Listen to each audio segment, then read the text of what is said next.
Hello guys, tie को Blackie की पहली वाली बात याद आती है जब उसने कहा था यहाँ पर रहने वाले तुम्हारे पापा शायद तुम्हें पहचान भी ना पाए। प्रेजेंट टाइम में टाई वो सब बातें याद करके दुखी होकर सोचती है, अब मुझे फाइनली ब्लैकी का बात का मतलब समझ आ गया। मैंने सोचा था कि बस उनसे मिलकर उन्हें सब कुछ समझा दूंगी, बस इतना ही काफी होगा कि पापा जिंदा है। लेकिन अगर पापा टाई को ही भूल गए हैं तो इसका मतलब ये है कि उन्हें शायद टाई एक बोझ जैसी लगेगी और वो ये बात कह सकते हैं कि उन्हें मेरी जरूरत ही नहीं है। तभी उसे डैडी की वो बात याद आती है जब वो टाई से कह रहे थे, टाई तुम जानती हो ना कि पापा तुम्हें दुनिया में सबसे ज्यादा प्यार करते हैं। मेरी बेटी तो पापा का कीमती खजाना है। जब टाई मेरे पास है तो मैं कुछ भी कर सकता हूँ। प्रेजेंट टाइम में टाई वो सब याद करके रोने लग जाती है और उसे बेस्टो ने गोदी पे ले रखा था और उसे इतनी बुरी तरह रोता देख बेस्टो, वेल और ग्रैंडपा नॉर्डिक्स को तो बिल्कुल भी अच्छा नहीं लगता। टाई उन पलों को याद करके मन में कहती है, इसका मतलब है अब हम कभी भी पहले जैसे नहीं हो सकते। और हम देखते हैं तीनों वापस होटल में टाई को लेकर आ गए थे और वेल टेंशन में चिल्लाकर कहता है, ये मुझे पागल कर देगी, ये बच्ची तो बिल्कुल सदमे में चली गई है। देखो तो इसके पापा के लिए रोते रोते इसकी आवाज भी बैठ रही है। फिर बेस्टो उसे अपनी आवाज धीमे करने के लिए कहता है। तभी ग्रैंडपा नॉर्डिक्स कहते हैं, ये सोचना भी मुश्किल है कि ये अचानक से इतनी ज्यादा टूट जाएगी,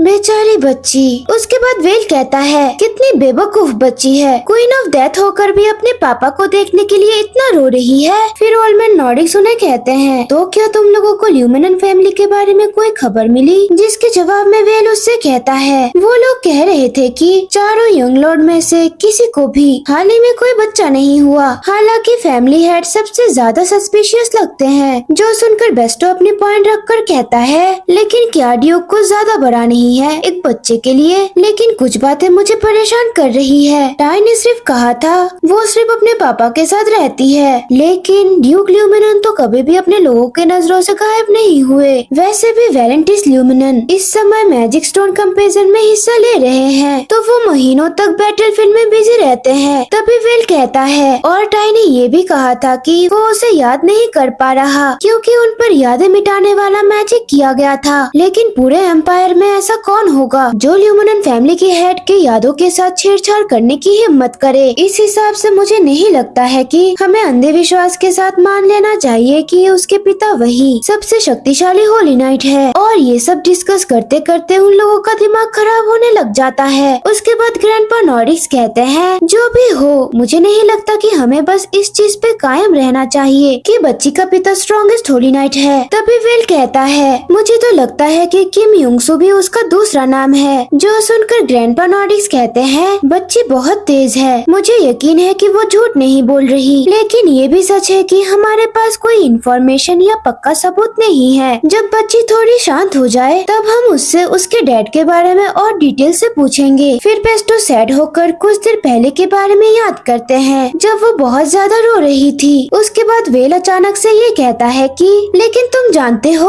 अगर ये बच्ची वाकई अपने पिता को ढूंढ लेती है तो फिर हमारे एगावर्ड का क्या होगा? जिससे बेस्टो और नॉर्डिक्स हैरान हो जाते हैं। मीनवाइल टाइल को एक सपना आता है जहाँ पर टेसेटन चिल्लाकर कहता है, लिविया तुम बस टाई को प्रोटेक्ट करो। टाई कहती है, ये सब क्या है? ये तो मेरे पापा की आवाज है, मेरा शरीर मेरे मर्जी के मुताबिक हिल नहीं रहा। फिर दूर एक धमाका होता है और लिविया चिल्लाकर एल्रिक को पुकारती है जो एक बड़े खतरनाक मॉन्स्टर से लड़ रहा था। जो देखकर लग रहा था वो मॉन्स्टर उस पे हावी हो रहा था और एल्रिक बहुत ज्यादा घायल भी था। एसटी वहाँ देखकर कहती है, ये तो मॉन्स्टर्स है। तभी एल्रिक लिविया को ऑर्डर देता है, यहाँ मत आओ लिविया, यंग लेडी को लेकर जल्दी यहाँ से भागो। तभी लिविया उससे कहती है, लेकिन तुम्हारा क्या एल्रिक? एल्रिक उससे कहता है, क्या तुम चाहती हो कि यंग लेडी को चोट लग जाए? जो सुनकर लिविया टाई को कसकर पकड़ लेती है और रोते हुए वहाँ से भागने लगती है। और तभी वो टाई से कहती है, यंग लेडी आप बिल्कुल भी चिंता मत कीजिए। और हमारी टाई बिल्कुल एक न्यू बॉर्न बेबी थी। थी। कुछ देर बाद लिविया जमीन पर हांफते हुए बैठ जाती है। वो हांफते हुए कहती है, डैम इट, ये बुरा है, मैं और चल नहीं पा रही हूँ, मुझे यंग लेडी को इस रिफ्ट से निकालना ही होगा। हमारी टाई लिविया को देखकर सोचती है, मुझे नहीं पता ये कौन है, लेकिन इसकी बॉडी तो बहुत ज्यादा ठंडा है, मुझे क्या करना चाहिए। फिर लिविया रोते हुए टाई को अपने गले से लगा लेती है। तभी टेसेटन आके लिविया से टाई को लेकर कहता है, लिविया तुम कब पॉइजन हो गई थी। टाई टेसेटन को वहाँ पर देखकर सोचती है, ये तो पापा है। फिर लिविया टेसेटन को कहती है, कमांडर मुझे माफ कीजिएगा,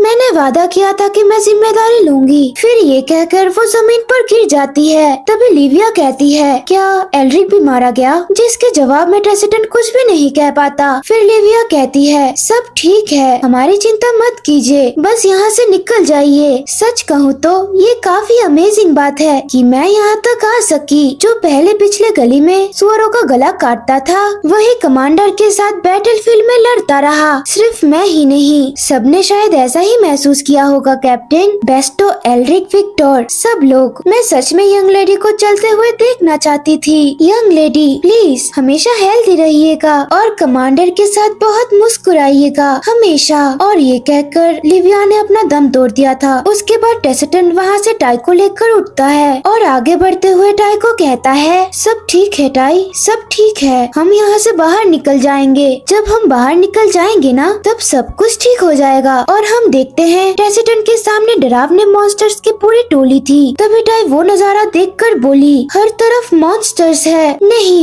ये नहीं हो सकता, पापा खतरे में है। तभी टाई डरते हुए अपने सपने से जाग जाती है। वो कहती है, ये कितना अजीब सपना था, मैंने कभी भी इतना रियल फील होने वाला सपना नहीं देखा। वो सपना ही था ना, कितनी अजीब बात है। उस दीदी ने साफ साफ बेस्टो कहा था और पापा ने भी कहा था कि वो पहले अंकल बेस्टो के साथ थे, पापा के नाइट साथी। और उसके अलावा टाई तो उस सपने में एक नन्ही सी बच्ची थी। क्या ये वो चीज हो सकती है जो कि टाई के साथ बचपन में हुई थी। फिर उसको वो बात याद आती है जब टेसेटन ने कहा था वो लोग यहाँ एक एक्सीडेंट की वजह से आ गए थे। और वो बात याद करने के बाद वो सोचने लगी, क्या पापा का बताया गया एक्सीडेंट यही सपना था। लेकिन पापा ने तो कहा था कि वो एक होली नाइट थे, तो सपने वाले दीदी ने उन्हें कमांडर क्यों बोला था। फिर वो रोकर कहती है, अब मुझे सच में कुछ समझ नहीं आ रहा, क्या सच है और क्या झूठ। मैंने सोचा था कि पापा से मिलते ही सब कुछ ठीक हो जाएगा। अब टाई को क्या करना चाहिए। तभी ब्लैकी टाई के सामने आकर पूछता है कि टाई, क्या तुम्हें वो आदमी मिल गया, क्या इसीलिए तुम रो रही थी। जो सुनकर टाई फिर से रोने लग जाती है और रोते हुए लुकारियन से कहती है, ब्लैकी तुमने जो कहा था वो सच में सच है। जैसा ब्लैकी ने कहा था कि डैडी पूरी तरह टाई को भूल चुके हैं और मुझ में ये हिम्मत नहीं रही कि मैं उनको बता सकूं कि मैं असल में उनकी बेटी हूँ, लेकिन मैं क्या करूँ। और लुकारियन तो टाई का आंसू पोंछ रहा था। तभी एस्टी उसको गले लगाकर कहती है, फिर भी मुझे पापा की बहुत याद आ रही है, क्योंकि टाई पापा से बहुत बहुत ज्यादा प्यार करती है। एस्टी को इतनी बुरी तरीके से रोता देख लुकारियन सोचता है, ये कितना अजीब है। जब मैं उस दुनिया में सो रहा था, मैंने तुम्हें और उस आदमी को आहिस्ते से हंसते हुए सुन पा रहा था। जब मैं तुम्हें हंसता हुआ सुनता था, मुझे बहुत अच्छा लगता था। और जिन दिनों तुम रोती थी, मेरा भी दिल भारी हो जाता था। नहीं, सच कहूँ तो ऐसा लगता था कि पूरी दुनिया टूट रही हो। इसीलिए उस दिन भी चाहे कुछ भी हो जाए, तुम्हारे आंसू रोकने के लिए मैं यहाँ आया था। फिर वो टाई से कहता है, एस्टी मेरी बात सुनो, इस दुनिया में एक चीज होती है जिसे लॉ ऑफ फेथ रिग्रेशन कहते हैं। जो सुनकर टाई डम्फाउंडेड होकर कहती है, फेथ, पर वो क्या है। तभी लुकारियन उसे एक्सप्लेन करता है, इसका मतलब है जो होना है वो होकर ही रहेगा, चाहे तुम कितनी भी बार जिंदगी दोबारा जियो। ज्यादातर इंसान आखिर में वही पहले वाली किस्मत रिपीट करते हैं। क्या तुम्हें समझ आया। तो फिर चाहे वजह कुछ भी हो, वो आदमी। तभी टाई उसे रोककर कहती है, क्या तुम कह रहे हो कि पापा फिर से गुजोंगनो डिस्ट्रिक्ट में पहुंच जाएंगे। फिर वो सोचती है, वो हादसा, ब्लैकी कह रहा है कि वो चीज फिर से पापा के साथ होगा। टाई कहती है, मैं उसे रोकूंगी, और मन में कहती है, अब जबकि पापा पहले वाले पापा नहीं रहे, लेकिन अगर पापा फिर से साउथ कोरिया चले जाएंगे तो वो मेरी वजह से इतना सफर नहीं करेंगे। तब वो उन दिनों के बारे में याद करने लग जाती है जब वो गुजोंगनो में थी, जहाँ पर कुछ लेडीज टाई को देखकर बातें करने लग जाते हैं कि अगर वो जवान आदमी अकेला होता तो शायद इतना दुख नहीं झेलता। फिर दूसरी लेडी कहती है, अगर वो बच्ची को दूर भेज देता तो भी ये स्ट्रेंज नहीं होता, लेकिन वो लड़का वाकई बहुत जिम्मेदार आदमी है। और उन लोगों की बातें सुन के पड़ोस वाली दादी उन लोगों को डांटने लगती है। तुम लोग फिर से किसी और के मामले में गॉसिप कर रहे हो। अगर कुछ अच्छा नहीं बोल सकते तो बस अपना मुंह बंद रखो, समझ गई? और उनकी डांट सुनकर वो दोनों औरत वहाँ से रफू चक्कर हो जाती है। लेकिन हमारी टाई को वो बातें सुनकर बहुत ही अनकंफर्टेबल और बुरा लगा था। प्रेजेंट टाइम में वो सब बातें याद करने के बाद वो सोचती है अगर टाई वहाँ नहीं होती तो वो उन तकलीफों से नहीं गुजरते और ना ही वो हमेशा के लिए मुझे छोड़कर चले जाते। फिर हमारी टाई डिसाइड करती है यहाँ पापा के होम टाउन में मैं जरूर उन्हें 100 साल तक जीने वाले बुढ़े दादाजी बनाकर ही रहूंगी। और टाई की बात सुनकर लुकारियन स्माइल करते हुए उससे कहता है हाँ बिल्कुल, अगर बात तुम्हारी है तो तुम ये जरूर कर सकती हो। फिर दरवाजा नॉक करते हुए वेल उसे बुलाकर कहता है शॉर्टी क्या तुम्हारा रोना खत्म हो गया? और उसकी आवाज सुनकर लुकारियन फिर से लॉकेट में ट्रांसफॉर्म हो गया था। टाई उससे कहती है बिग ब्रदर वेल। फिर वो तीनों झट से दरवाजा खोलते हैं और वेल उससे पूछता है क्या तुम्हें लगता है कि तुम कुछ खा सकती हो? फिर बेस्टो कहता है अगर तुम्हें मुश्किल हो रही हो तब भी तुम्हें खाना पड़ेगा। ग्रैंडपा नॉर्डिक्स भी कहते हैं बिल्कुल, ऐसा करने से ही तुम्हारी ताकत फिर से वापस आएगी। और टाई मुझे तुमसे कुछ पूछना है, ये ठीक रहेगा ना? टाई उनसे कहती है आपको क्या पूछना है? फिर सीन डिनर टेबल पर शिफ्ट होता है और ग्रैंडपा नॉर्डिक्स उससे कहते हैं सबसे पहले हमें कुछ स्पेसिफिक बातें जाननी होगी ताकि हम तुम्हारे पापा को ढूंढ सके। तुम्हारे पापा दिखने में कैसे हैं टाई? और वो जगह जहाँ तुम दोनों पहले एक साथ रहते थे।